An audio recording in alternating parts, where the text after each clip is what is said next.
Sipas Allahut e Kuranit, vajza mundet me u martua e me pamarrëdhënie seksuale disa herë para se ka pa menstruacionin e parë. Vërtetoni këta çka po folji nga vetë Kurani, se kur e folji ju sigurisht të duket marri se jo mi gjindosun, po lexoni Kuranin. E ato nga gratë tuaja, te ciljave u është ndërprer cikli mujor. Nëse nuk e keni ditur, koha e pritjes së tyre është 3 muaj. E ashtu edhe ato që ende nuk kanë pasur menstruacion. Ndërkaq për 7 zanat, afati i pritjes së tyre është derisa të lindin. E kush i friksohet Allahut, ai ati ja letëson punën.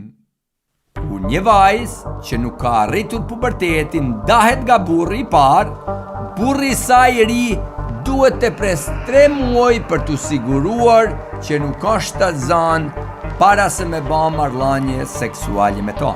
Çka na tregon kjo? Kjo na tregon se vajzat martohen para se arritin menstruacionin e tyre të parë. Ja si thot, ashtu edhe ato që ende nuk kanë pas menstruacion.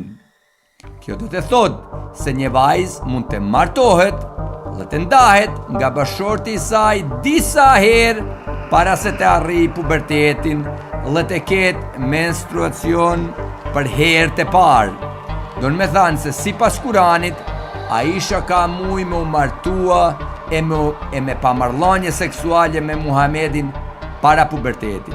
E me unda, e me u martua prap, e me pamarrëdhënie seksuale, e prap me kenë nën mosh. Ndoshta s'po besoni se çka po lexoni, por mos me u inatis me mua. Unë po ju tregoj një video të Muhamed Hixhab. Ky është ndër më të njohurit polemist e predikues të Islamit.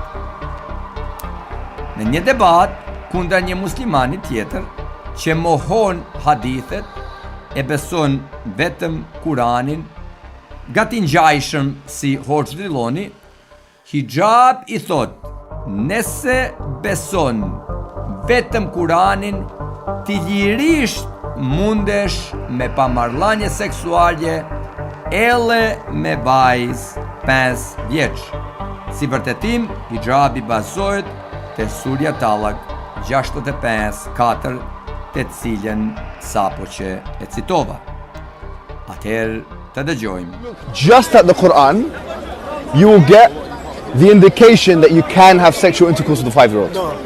The reason why it's haram to have sexual intercourse with a 5-year-old is not found in the Quran at all. If you just read the Quran, it is halal, it would be halal to have sexual intercourse with a 5-year-old. In Surah Talak, chapter 65, verse 4, Allah subhanahu wa ta'ala tells us who you can divorce and who you cannot divorce. And then he says, وَاللَّائِ لَمْ يَحِدْنَ وَاللَّائِ لَمْ يَحِدْنَ, and the ones who had never been pubescent before. And by the way, this is very important, yeah? I want all Muslims to be aware of this. The reason why we don't have sexual intercourse with 5-year-olds and 6-year-olds and 7-year-olds or whatever is not because of puberty. Wait a minute, what did you say?